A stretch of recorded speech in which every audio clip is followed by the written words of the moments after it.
வாழ்க வளமுடன். சுகம் சூழ்க. நற்பவி நற்பவி நற்பவி. கோவில்களில் எலுமிச்சை விளக்கு ஏற்றுவதால் கிடைக்கும் நற்பலன்கள் பற்றி அறிந்து கொள்வோம். எலுமிச்சைக்கு தெய்வீக தன்மையும் எதிர்மறை ஆற்றல்களை விலக்கும் தன்மையும் உண்டு.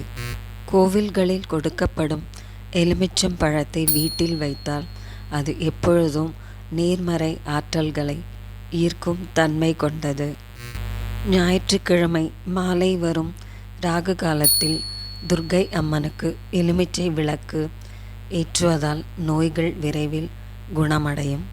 செவ்வாய்க்கிழமை மாலை வரும் ராகு காலத்தில் எலுமிச்சை விளக்கை துர்க்கை அம்மனுக்கு ஏற்றினால் குடும்பத்தில் உள்ள பிரச்சனைகள் அனைத்தும் விலகிவிடும்.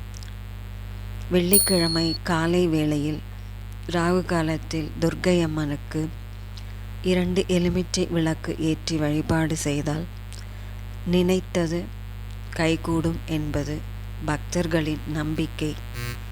மஞ்சள் நிற பருத்தி துணியால் செய்யப்பட்ட திரியை கொண்டு விளக்கு ஏற்றுவதால் வாழ்வில் உள்ள சிக்கல்கள் அனைத்தும் விலகும்.